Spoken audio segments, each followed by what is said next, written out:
আল্লাহ বলছেন জান্নাতে যদি যেতে হয় তাহলে তুমি সন্তানকে হত্যা করিও না।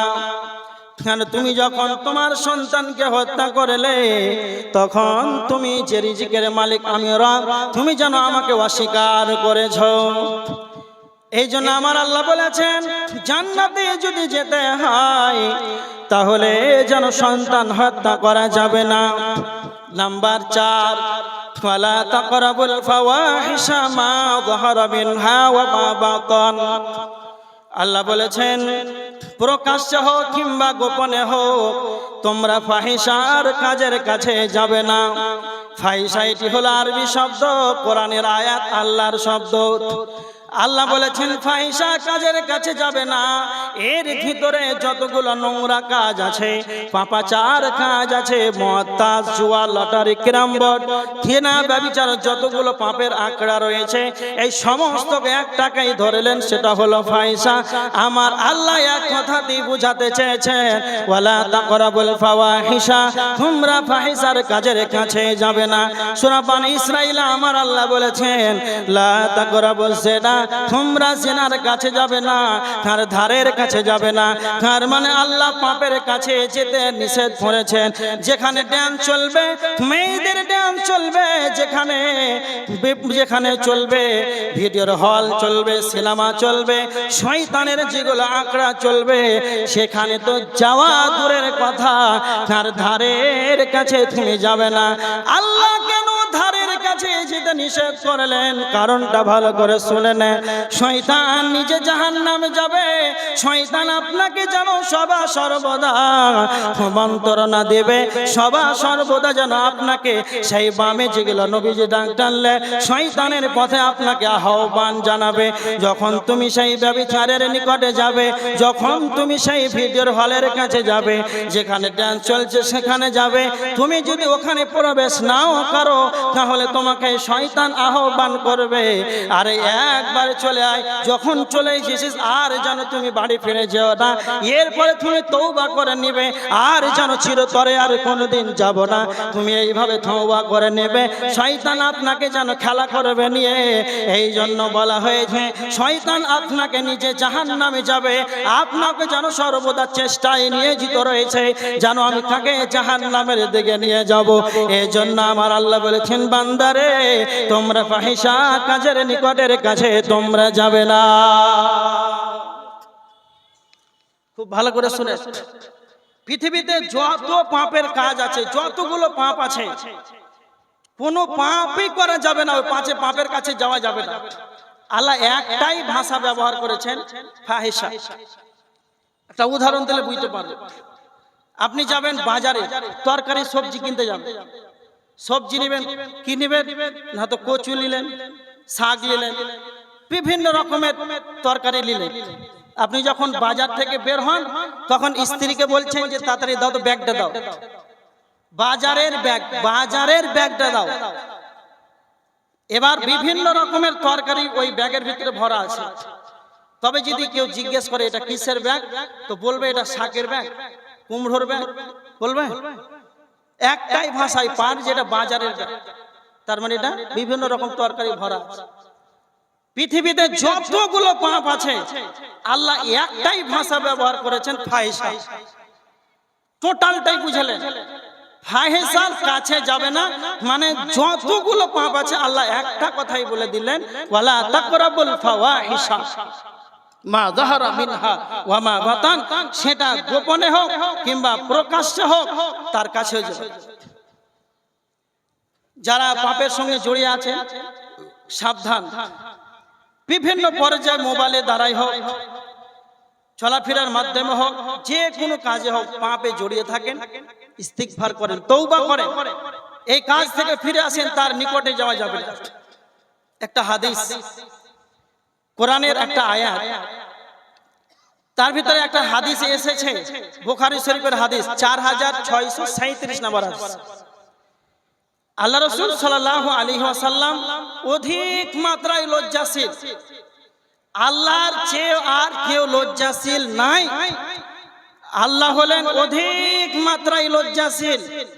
হাদিসের ভিতরে বলা হয়েছে যে অন্যায়কে, খারাপকে, নোংরাকে, জঘন্যকে আল্লাহ অন্যায়কে যতটা ঘৃণা করেন পৃথিবীতে আর কেউ করেন না। তার মানে কি বুঝতে পারলেন? আল্লাহর চেয়ে আর কেউ লজ্জাশীল নাই। অন্যায়কে ঘৃণাকারী আল্লাহর চেয়ে আর পৃথিবীর কেউ নাই। তো আল্লাহ বলছেন, আয়াত নাজিল হলো, হে মুহাম্মদ, কোরআনের আয়াত সূরা আরাফের 33 নম্বর আয়াত, কুল হে নবী আপনি বলে দেন, ইন্নামা হাররামা রাব্বিয়াল ফাওয়াহিশা মা যাহারা মিনহা ওয়া মা বাতান। হে নবী মুহাম্মদ আপনি বলে দেন, ইন্নামা হাররামা রাব্বিয়াল ফাওয়াহিশা মা যাহারা মিনহা ওয়া মা বাতান। তোমরা পাপের ফায়সার কাজের কাছে যাবে না। আল্লাহ এগুলো হারাম করে দিলেন। হাররামাত, ইন্নামা হাররামা রাব্বিয়াল ফাওয়াহিশা, আল্লাহ হারাম করে দিলেন পৃথিবীর যত পাপ আছে তার ধারের কাছে তোমরা যাবে না। এগুলো আমি আল্লাহ তোমাদের জন্য হারাম করে দিলাম। সেটা প্রকাশ্য হোক কিংবা গোপনে হোক, পাপের নিকটে তোমরা যেও না। যদি গেলে তোমরা পাপ করতেই থাকো, পাপের সঙ্গে যদি জড়িয়ে থাকো, পাপ করতে করতে যদি তোমরা পাপটাকে পরিহার না করো, সূরা আনআমের 120 নম্বর আয়াতের ভিতরে আল্লাহ বলেছেন, ওয়াযারু যাহিরাল ইসমি ওয়া বাতিনা। আল্লাহ বলেছেন তোমরা পাপকে পরিহার করো, পাপকে তোমরা পরিত্যাগ করে দাও, পাপকে তোমরা ছেড়ে দাও। যদি গেলে পাপকে না ছাড়েন, যদি গেলে পাপকে পরিত্যাগ যদি না করে, আমার আল্লাহ বলছেন, ইন্নাল্লাযীনা ইয়াকসিবুনাল ইসমা সায়ুজসাউনা বিমা কানু ইয়াকতারিফুন। আল্লাহ বলেছেন যারা পাপকে ছাড়বে না, আল্লাহ তাদেরকে অতি সত্বর যেন তাদেরকে শাস্তি দেবে। একটা কথা মনে রাখেন, আমরা সবাই জানি পাপ করলে জাহান্নামে যাবে, নেকি করলে জান্নাতে যাবে। এটা আমাদের জানা নাই? সবার জানা আছে। এটাই আল্লাহ বলছেন, তোমরা যদি জান্নাতে যেতে চাও তাহলে ফাহিশা তার কাছেও যাবে না, গোপনে হোক প্রকাশ্য হোক, যে কোনো পথ পন্থায় পাপ করছো সেই পথ থেকে ফিরে আসতেই হবে, নচেত জান্নাতে পৌঁছাতে পারবে না। একটা কথা বুঝলেন? তার মানে ফাহিশার কাজ, নোংরা কাজ ছাড়তে হবে, জান্নাতে যেতে হবে। চারটা হয়ে গেল। এবার দেখেন নাম্বার 5, ওয়ালা তাকতুলুন নাফসাল্লাতী হারামাল্লাহু ইল্লা বিল হক। আল্লাহ বলেছেন মানুষ হয়ে কোনো মানুষকে তোমরা হত্যা করিও না। মানুষ হয়ে কোনো মানুষকে তোমরা হত্যা করিও না। তার মানে এক মুসলমান অপর মুসলমান যেন রক্ত হারাম। বিশ্বনবী নবী মুহাম্মদুর রাসূলুল্লাহ সাল্লাল্লাহু আলাইহি ওয়াসাল্লাম বিদায় হজ্জের ভাষণে বিশ্বনবী এক মুসলমান অপর মুসলমানের জন্য রক্তটাকে হারাম করে দিয়েছেন। আর আল্লাহ বলেছেন তোমরা মানুষ হয়ে তোমরা মানুষকে যেন হত্যা করবে না। খুব ভালো করে শুনে, এখন বর্তমান সময়ে এই পাপটা অ্যাভেলেবেল দেখা যায়। প্রায় লক্ষ্য করলে আপনি বাংলাদেশে বেশি দেখতে পাবেন।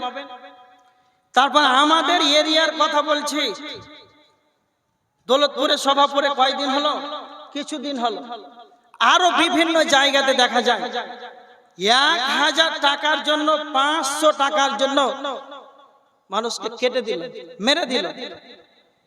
এরকম হয়, দেখেছেন আপনারা? কতটা প্রমাণ নেবেন? আছে 1000 টাকার জন্য তার জীবনটাকে শেষ করে দিল। এরকম পাপ যেন না হয়, নাহলে জান্নাত হারাম হয়ে যাবে। কেন? তার মানে অন্যায় ভাবে কোনো মানুষকে কোনো মানুষ যেন হত্যা করতে পারবে না।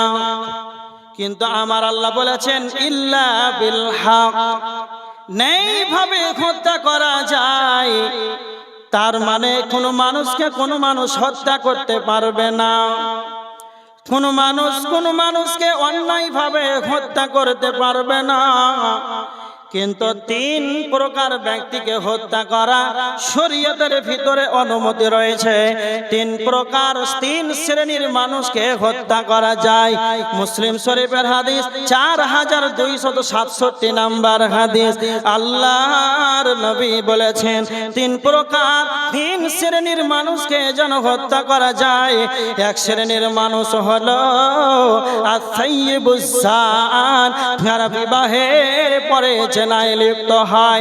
তার মানে যারা বিবাহ করে নিবে আর বিয়ের পরে যেন পরক্রিয়া করবে, জেনার মতন জঘন্য কাজে লিপ্ত হয়ে যাবে। যদি আপনি প্রমাণ পেয়ে যান তাহলে তাকে রজম করার অনুমতি আল্লাহর নবী দিয়েছে, তাকে হত্যা করা যাবে। যারা বিয়ের পরে যারা জেনায় লিপ্ত হয়ে যায় তারা যেন তাদেরকে হত্যা করা শরীয়তের পারমিশন রয়েছে। 2 নাম্বার ওয়ান নাফসু বিন নাফসি, 2 নাম্বার হলো কতালের পরিবর্তে কতাল, কিসাসের পরিবর্তে কিসাস নেওয়া জায়েজ আছে। আব্দুর রহমানকে যেন হত্যা করে দিয়েছে, আব্দুর রহমানকে অন্যায়ভাবে যেন হত্যা করে দিয়েছে। তার মানে যদি তারা চায় আব্দুল্লাহকে তারা হত্যা করে দিবে, কিসাসের পরিবর্তে তারা কিসাস নেবে, তাহলে এটা যেন তারা হত্যা করতে পারে। 3 নাম্বার হলো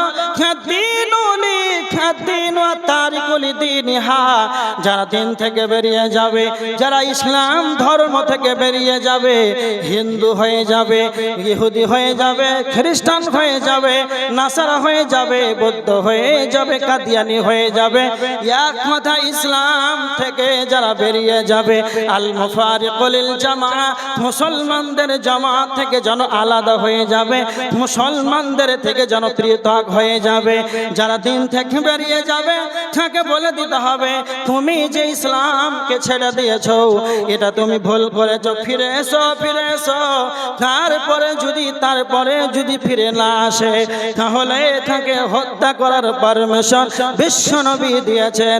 তার মানে কোনো মানুষকে অন্যায়ভাবে হত্যা করা যাবে না, কিন্তু 3 শ্রেণীর মানুষকে যেন হত্যা করার শরীয়তের পারমিশন রয়েছে। 1 নাম্বার, বিবাহের পরে যারা জিনাতে কার্যকলাপ চালিয়ে যাবে, ধরা পড়ে গিয়েছে, প্রমাণ হয়ে গিয়েছে, সাক্ষী স্বরূপ পাওয়া গিয়েছে, তাকে রজম করে দাও। 2 নাম্বার, কতলের পরিবর্তে কতল করা যাবে।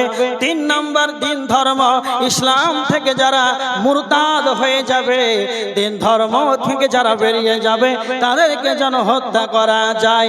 এছাড়া কোনো মানুষকে আমার আল্লাহ বলছেন মানুষ হয়ে তোমরা করো, মানুষকে তোমরা মারবে না।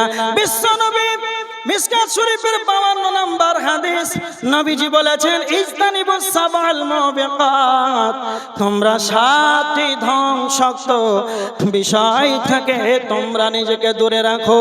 তার মানে 7টি ধ্বংসাত্মক বিষয় থেকে তোমরা নিজেকে দূরে থাকো। তার ভিতরে একটা হলো অন্যায়ভাবে কোনো মানুষকে অন্যায়ভাবে তোমরা মেরো না, ইল্লা বিল হক, আল্লাহ যেটা হকের সঙ্গে শরীয়তে যেটা পারমিশন দিয়েছেন সেটাই যেন কতল করা যাবে। অন্যায়ভাবে মারলে কেন তুমি ধ্বংস হয়ে যাবে। বিশ্বনবী ধ্বংসের কথা বলেছেন। আল্লাহ কি বলেছেন কোরআনের ভিতরে, তুমি কি ধ্বংস হবে। সূরা মাইদার 32 নম্বর আয়াতের ভিতরে আমার আল্লাহ বলেছেন কোনো মানুষকে যদি কোনো মানুষ অন্যায়ভাবে মেরে দেয় তাহলে তার কি হবে। মান কাতালা নাফসান বিগাইরি নাফসিন আও ফাসাদিন ফিল আরদি ফাকান্নামা কাতালান নাস জামিআ।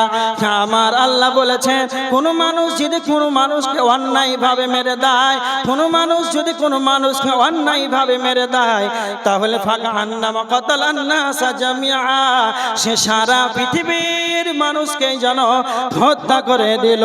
ওয়ামান আহইয়াহা ফাকান্নামা আহইয়ান নাস জামিআ।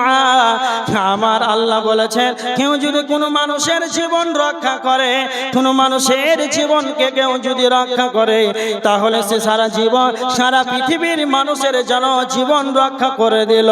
তার মানে কেউ যদি অন্যায়ভাবে কোনো মানুষকে, কোনো মানুষ যদি মেরে দেয়, তাহলে সে ধ্বংস হয়ে যাবে। সারা পৃথিবীর মানুষকে মারার সমান তার গুনাহ হয়ে যাবে। এবার দেখেন সে কি ধ্বংস হয়ে যাবে, তার জন্য জাহান্নাম হয়ে যাবে। আল্লাহ সুবহানাহু ওয়া তাআলা বলেছেন, যদি তোমরা জান্নাতে যেতে চাও, তাহলে তোমরা মানুষ হয়ে তোমরা মানুষকে কতাল করবে না, নচেৎ তোমরা জান্নাতে যেতে পারবে না। কোন মানুষ যদি কোন মানুষকে মেরে দেয়, তাহলে সে জান্নাতে যেতে পারবে না, তার ঠিকানা জাহান্নামে হয়ে যাবে। সূরা নিসার 93 নম্বর আয়াতের ভিতরে আল্লাহ বলেছেন, ওয়া মান ইয়াকতুল মুমিনা মুতাআম্মিদান ফাজাযাউহু জাহান্নাম খালিদান ফিহা ওয়া গাদিবাল্লাহু আলাইহি ওয়া লা'নাহু ওয়া আ'আদ্দা লাহু আযাবান আযীমা। আমার আল্লাহ বলেছেন, কোন মুসলমানকে, কোন মুমিনকে কেউ যদি অন্যায়ভাবে মেরে দেয়, তাহলে তার ঠিকানা হবে জাহান্নাম খালিদান ফিহা, সে চিরকাল জাহান্নামের ভিতরে থাকবে। তার মানে যারা মানুষকে অন্যায়ভাবে হত্যা করে দেবে, এরা চিরতরে যেন জাহান্নামে চলে যাবে, জান্নাতে যাওয়া যাবে না। তার মানে কোন মানুষকে কোন মানুষ অন্যায়ভাবে মারতে পারে না, এটা হারাম। যদি কেউ অন্যায়ভাবে মারে, তাহলে জান্নাত পাবে না। একটা হাদিস শুনেন, মুসলিম শরীফের হাদিস 4273 নম্বর হাদিস। আল্লাহ নবী সাল্লাল্লাহু আলাইহি ওয়াসাল্লাম বলেছেন, আউয়ালু মা ইউকযা বাইনান নাসি ইয়াউমাল কিয়ামাতি ফিদ দিমা। কিয়ামতের দিন সর্বপ্রথম হিসাব হবে, বিচার হবে, সেটা হবে হত্যা সম্পর্ক, রক্ত মানে হত্যা সম্পর্কে। এই হত্যা সম্পর্কে কিয়ামতের ময়দানে সর্বপ্রথম বিচার হবে। একটা কথা শুনেন, আপনারা অনেকেই মসজিদের ইমামদের কাছ থেকে শুনেছেন, আউয়ালু মা ইউহাসাবু বিহিল আবদু ইয়াউমাল কিয়ামাতিস সালাহ। আবু দাউদের হাদিস, তিরমিজির হাদিস। কিয়ামতের দিন সর্বপ্রথম বিচার হবে সালাত। এটা আপনারা শুনেছেন না শুনেন না? শুনেছেন? কিয়ামতের দিন সর্বপ্রথম হিসাব নেওয়া হবে সালাতের। আর এই মুসলিম শরীফের হাদিস, সেই হাদিস, এখানে বলা হয়েছে কিয়ামতের দিন বিচার হবে সর্বপ্রথম, সেটা হচ্ছে হত্যা সম্পর্কে। খুব ভালো করে কথাটা বুঝা। তাহলে দুইটা হাদিস এখানে তারুজ লেগে গেল। কি হলো অবস্থা দেখেন, কি কোনটা মানবে? দুইটা হাদিস তো সহিহ, এতে কোনো জাইবের কোনো কিছুই নাই। এখানে মাসলা হলো, খুব ভালো করে কথাটা বুঝে, পাপ কয় রকম আপনারা বলতে পারবেন? দুই প্রকার পাপ। একটা হচ্ছে আল্লাহর সঙ্গে জড়িত পাপ, খুব ভালো করে বুঝেন। একটা হচ্ছে আল্লাহর সঙ্গে জড়িত পাপ, আর একটা হচ্ছে বান্দার সঙ্গে জড়িত পাপ। তাহলে দুইটা পাপ হচ্ছে দুই প্রকার। অন্য হাদিসে যে বলা হয়েছে যে কিয়ামতের দিন হিসাব নেওয়া হবে সালাতে, তো এই সালাতটা এমন একটা ইবাদত, এটা হচ্ছে আল্লাহর সঙ্গে জড়িত পাপ। কেউ যদি সালাত আদায় না করে, তাহলে এটা বান্দার সঙ্গে জড়িত পাপ না। কথাটা ভালো করে বুঝেন। পাপ হচ্ছে দুই প্রকার, একটা আল্লাহর সঙ্গে জড়িত পাপ, আর একটা হচ্ছে বান্দার সঙ্গে জড়িত পাপ। কেমন? আপনি সালাত ছেড়ে দিয়েছেন, এটা গুনাহ করেছেন, পাপ করেছেন, তো এটা আল্লাহ চাইলে আপনাকে ক্ষমা করে দিবে। আল্লাহ চাইলে ক্ষমা করে দিবে, এটা ক্ষমা হয়ে যাবে। খুব ভালো করে দেখেন, আল্লাহ চাইলে আপনাকে ক্ষমা করে দিবে, ক্ষমা হয়ে যাবে। আর বান্দার সাথে জড়িত পাপ, কারো জমি আইল দেবেছেন, কাউকে জোরে এক ধাক্কা মেরেছেন, কাউকে চোখ রাঙিয়ে কথা বলেছেন, দুঃখ পেয়েছেন, এই পাপ কিন্তু কিয়ামতের দিন আর ক্ষমা হবে না। কাউকে মিথ্যা কথা বলেছেন, কারো টাকা ছিনিয়ে নিয়েছেন, মিথ্যা কথা বলার কারণে বিভিন্ন, এইগুলো আল্লাহ তার বান্দার সঙ্গে জড়িত পাপ। এইগুলো পাপ যদি কিয়ামতের দিন নিয়ে হাজির হয়, তাহলে এগুলো আর ক্ষমা হবে না, ওর কাছ থেকে ক্ষমা চাইতে হবে।